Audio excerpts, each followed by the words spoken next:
여러분, 이순신 장군 하면 떠오르는 그의 아주 유명한 말 뭘 꼽으시겠어요?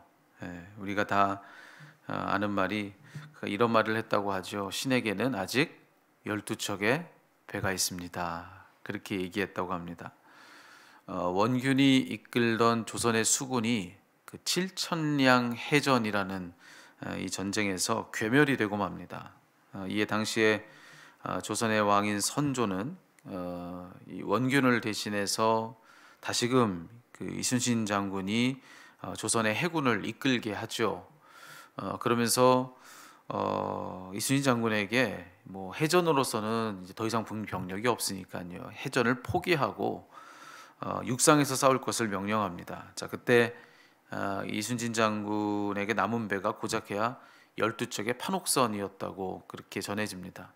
근데 이게 12척이냐 13척이냐 말은 많더라고요. 근데 13척이 보다 더 이제 사실에 가깝다 얘기는 하는데, 어찌됐든 이 12척의 판옥선밖에 없었던 이순신 장군이 자기는 그걸로도 얼마든지 싸울 수 있다라고 하는 거죠. 그래서 왕에게 그렇게 답신을 한 겁니다. 신에게는 아직 12척의 배가 있습니다. 아직 싸우겠다고, 할 수 있다고 그렇게 이야기를 한 겁니다. 그리고 그 12척의 배를 이끌고 나선 그 유명한 명량해전에서 그는 무려 외적 함대 133척을 괴멸시키는 그런 기염을 토하게 됩니다. 그 당시에 이 12척의 이 판옥선, 이 배가 소망이라고 여겼던 사람들은 아무도 없었어요. 이순신 장군만이 그 12척의 배를 소망이라고 여겼고, 실제로도 그가 옳았던 것이죠. 자, 오늘 본문 속에서도 참 비슷한 장면이다 이렇게 얘기를 할 수도 있겠습니다. 포로로 끌려갔던 이들이 에스라와 함께 예루살렘에 무사히 귀환을 했습니다. 근데 와서 보니까 돌아와서 보니까 이 온 땅, 그 모든 것이 다 무너져 버렸던 것을 그들이 보는 것이죠. 기가 막히죠. 그 황폐한 땅을 보는 것, 그것은 마치 그들 자신의 내면을 들여다보는 것 같았을 것입니다. 거기서 에스라는 죄를 깨달아요. 이 모든 것이 다 하나님 앞에서 범죄한 우리의 죄 때문이라고 하는 것을 그는 깨닫습니다. 다 망쳐버린 것, 이렇게 모든 것을 다 망쳐버린 것이 바로 죄 때문이라는 것을 그들은 알게 되는 것입니다. 자, 그러자 자신에게 터져나오는 통곡을 참을 수가 없었던 겁니다. 그래서 오늘 본문 1절에서 에스라는 하나님의 성전 앞에서 울며 기도했다 이렇게 되어 있어요. 그가 울면서 하나님 앞에 매달려 기도하자 이제 다른 백성들로 다 같이 나와서 그들도 크게 통곡하면서 기도했다고 하는 것이죠. 자, 바로 그때입니다. 바로 그때 이처럼 자기들의 죄 때문에 모든 것이 다 망쳐졌고 이제 다 끝나버린 것 같았던 바로 그때에, 그래서 더는 아무런 소망이 없다 여겨지는 바로 그때 여히엘의 아들 스가냐라고 하는 이가 에스라에게 와서 이야기를 하죠. 그의 말이 바로 2절에 담겨 있는데 2절의 말씀 제가 읽어드리면 이렇게 됩니다. 엘람 자손 중 여히엘의 아들 스가냐가 에스라에게 이르되 우리가 우리 하나님께 범죄하여 이 땅 이방 여자를 맞이하여 아내로 삼았으나 이스라엘에게 아직도 소망이 있나니. 그가 한 말을 이 세번역 성경으로 읽어드리면, 요약하자면 세번역 성경 번역이 또 이렇게 되어 있는데요, 이렇게 말한 겁니다. 에스라에게 와가지고 스가냐가 우리가 하나님께 범죄하였으나 아직도 이스라엘에 희망이 있습니다, 그런 말을 한 거예요. 우리가 하나님께 범죄하였으나 아직도 이스라엘에 희망은 있습니다, 그렇게 말을 해요. 희망이 있다는 것이죠. 자, 이스라엘에게 희망이 있다, 우리가 그의 이 말을 지금 마주 보고 있는데요, 이순신 장군은 자기 수중에 있었던 이 12척의 판옥선, 그걸 보면서 아직 희망이 있다 이렇게 얘기했는데, 자, 여기 이스가냐 그도 희망을 얘기하는데, 자, 무엇을 가지고서 희망을 얘기하고 있는가, 그에게 있어서 희망을 주목하게 할 만했던 그 12척의 배는 무엇이었겠는가. 오늘 이 성경의 말씀을 읽으면서 우리가 알게 되는 것은 그에게 소망의 근거, 희망의 근거였던 그 12척은 다름 아닌 바로 회개였다는 것을 알게 됩니다. 회개. 우리가 아직 회개할 수 있다면 그러면 아직 우리에게는 희망이 있습니다. 이 말을 한 거예요. 오늘 이 본문의 말씀은 그렇죠. 아직 우리가 하나님께로 돌아오고자 하는 마음을 가졌다면, 그렇다면 아직 절망은 이릅니다. 아직 소망이 있습니다. 라고 그렇게 그는 이야기를 하는 것이죠. 다시금 하나님께로 돌이켜서 그분의 교훈을 따르고 그분의 명령을 준행하고 그분의 율법대로 행하면, 그렇다면, 그럴 수 있다면 아직 우리에게 남은 희망이 있다고 그는 말합니다. 자, 이 말을 듣고 에스라는 어떻게 합니까? 자기 스스로, 에스라가 우선 자기 먼저 금식하며 간절히 회개해요. 성경이 이야기하죠. 그가 밤이 새도록 밥도 먹지 않고 물도 마시지 않고 슬피 울었다. 그는 그렇게 자기의 사력을 다하여서 그 자신이 먼저 하나님 앞에 회개했다고 하는 그런 그 묘사라고 그렇게 여겨집니다. 그리고 에스라뿐만이 아니죠. 모든 백성들에게 그는 또 다 같이 회개할 것을 공포해요. 하나님 앞에서 죄를 자복하고 그의 뜻대로 행하여 잘못을 돌이키라는 것입니다. 모든 백성들에게 그러자고 그는 그렇게 이야기를 해요. 그러자 오늘 보면 12절이죠. 모든 백성들이 다 큰 소리로 대답하여 이르되 뭐라고 합니까? 우리가 마땅히 행할 것이니이다. 백성들로 다 그리하겠노라고 그렇게 이야기합니다. 자, 그때 성경의 외침은 아주 분명합니다. 이 모든 지금의 이 본문의 말씀 속에서 성경이 우리에게 들려주고 있는 바는 바로 이스라엘 백성들이, 아니 온 이스라엘이, 백성들뿐만 아니라 그들이 하고 있는 모든 일, 그들의 관계한 모든 영역들, 자, 온 이스라엘이 다시 모든 면에서 다시 새롭게 되는 회복은 언제부터냐? 바로 이때부터다라고 그렇게 얘기를 해주고 있는 거예요. 회개가 바로 모든 것의 시작이었다고 그렇게 말해주고 있습니다. 성경은 분명히 얘기해주고 있는 거예요. 인간의 참된 소망은 어디에 있는가? 하나님께 있다는 것입니다. 여러분 이 사실을 믿으십니까? 우리의 참된 소망은 바로 하나님께 있다라고 하는 이 사실을 과연 나는 믿는가? 여러분 성경은 시종일관 그것을 이야기해주고 있습니다.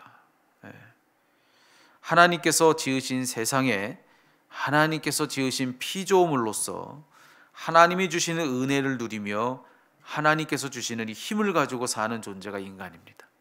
다시요 여러분, 인간은 누군가 하나님이 지으신 세상에 하나님께서 지으신 피조물로서 하나님 주신 은혜를 누리며 하나님 주신 이 힘 가지고 사는 존재가 인간이라고요. 만약 그게 우리라면 그런 우리에게 하나님 말고 그 무슨 소망이 있을 수가 있겠습니까? 여러분 이 사실에 동의하는 자도 있고 동의하지 않는 자도 있습니다. 믿는 이 믿지 않는 이가 있습니다. 하지만 그와 상관없이 성경은 아주 분명하게 언급합니다. 하나님이 사람의 소망이라고요. 하나님이 우리의 소망이라는 것입니다. 길거리 가다 보면요, 그 손님들을 이렇게 끌으려고 바람 인형을 갖다 놨습니다. 여러분 보신 적 있으실 거예요. 막 이리저리 막 춤추면서 그런 인형들도 있고 어떤 인형은 손으로 막 이렇게 하기도 하고 그런 바람 인형들을 보신 적 있죠. 여러분 그렇게 막 힘차게 춤을 춰요. 막 온몸을 다해서 막 손도 흔들고 막 밑으로 숙였다가 일어서고 막 그렇게 정말 너무나도 힘차게 자기 온몸을 다해서 춤을 추는 그 인형들, 여러분 그 속에 막 불어넣던 바람을 딱 끄면 어떻게 되겠습니까? 그러면은 언제 그러냐는 듯이 그 자리에 풀썩 주저앉고 맙니다. 막 춤추다가 여러분 그 안에 막 계속해서 바람을 불어 넣는 거잖아요. 근데 전원 스위치를 딱 끄고 그리고 모터가 더 이상 돌지 않고 바람이 그 안으로 더 이상 들어가지 않으면 춤추던 이 인형이요, 그 순간에 그냥 풀썩 주저앉아 버려요. 그 순간 주저앉아 버립니다. 그러다가 다시 바람을 불어넣으면 어떻게 됐죠? 다시 언제 그랬냐는 듯이 벌떡 일어나서 또 온몸을 다해서 막 춤을 그렇게 추게 되어 있습니다. 여러분 우리는 어찌 보면은 딱 그 바람 인형 같다라고 그렇게 말을 해야 맞습니다. 우리를 살게 하는 그 바람 어디로부터 오는가? 하나님께로부터 온다는 것입니다. 하나님께로부터 온다는 거예요. 그분으로부터 오는 그 바람이 끊어지는 그 순간 그것이 바로 죽음이다 라고 그렇게 말해야 맞다는 것입니다. 여러분 우리의 살 소망, 오로지 그분께 있다는 그런 말씀을 드리고 있는 것이죠. 우리의 모든 소망이 그분께로 온다는 것입니다. 창세기의 선언도 그거 아니에요? 흙이었던 아무것도 아닌 그런 존재들을 사람으로 빚어내신 것, 하나님이 하신 일이라는 것이죠. 그게 사람으로 빚어놓은 그에게 생명의 기운을 불어넣어서 그가 생명되게 하신 것, 하나님이 하신 일이라는 것입니다. 이게 바람 인형 이야기하고 뭐가 다르겠습니까? 그 안에 모든 것을 불어넣어 그를 살게 하는 것, 하나님이시라는 것이죠. 그러니 여러분, 하나님이 우리의 소망인 것, 여러분 믿음이 있다면, 신앙이 있다면 이 사실에 대해서 몰라서는 안 된다는 사실입니다. 이 사실을 모른 채 해서는 안 된다는 거예요. 그렇기 때문에 여러분, 죄로 인해서 끊어진 그분과의 관계를 회복하는 것, 바로 회개야말로 우리의 소망인 건 너무나도 당연한 그런 사실이라 할 수가 있을 것입니다. 다시금 그분에게서 우리에게 바람이 불어오도록, 다시금 그분으로부터 불어오는 바람이 우리 가운데서 충만하도록 중간에 막혀있는 것들을 다시 회복하는 것, 이게 회개죠. 그렇기 때문에 회개 말고는 소망이 없다는 것입니다. 여러분, 비단 이것이 지금 제가 어떤 종교적인 영역에 있어서, 우리 신앙생활에 있어서 어떤 문제를 해결하는 답이 회개다, 이런 말씀 드리는 게 아닙니다. 모든 면에 있어서, 우리 존재의 모든 면에 있어서, 여러분, 비단 신앙생활에서뿐만이 아니라 우리 일상생활에 있어서도 우리를 살게 하는 힘이 하나님이신 것을 여러분 잊지 마시고 꼭 기억하시길 바랍니다. 그 모든 면에 있어서 다시 살기 원한다면 회개의 그 답이 있습니다. 하나님으로부터 불어오는 바람이 우리 가운데 있어야 우리는 모든 면에서 살아날 수 있는 존재들이다. 여러분, 그것을 기억하시고 오늘 스가랴가 들려주고 있는 이 말에 우리도 귀를 기울였으면 좋겠습니다. 이 스가랴의 말은 이 당시에 이스라엘 백성들 뿐만 아니라 그들이 이끌었던 에스라뿐만 아니라 오늘 우리에게도 동일한 성령의 음성이라고 저는 믿습니다. 아직 희망은 있습니다. 다만 회개할 수 있다면, 우리가 하나님 앞에서 죄를 범했지만 그래도 아직은 희망이 있습니다. 회개의 그 답이 있다는 것이죠. 여러분, 생각보다 모든 막힌 것들은 바로 영적인 데서부터 기인합니다.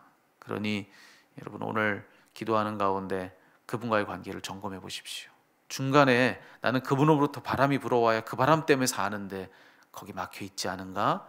오늘 이 시간에 우리를 하나님 앞에 내려놓고 하나님께 우리 스스로를 다 그렇게 드리면서 중간에 막힌 것들을 기도 중에 해결할 수 있는 그런 저와 여러분 우리들이 다 되었으면 좋겠습니다. 오늘 이 아침에 막힌 것이 열리고 닫힌 것이 풀리는 그런 우리 모두가 다 되기를 살아계신 주님의 이름으로 축복합니다.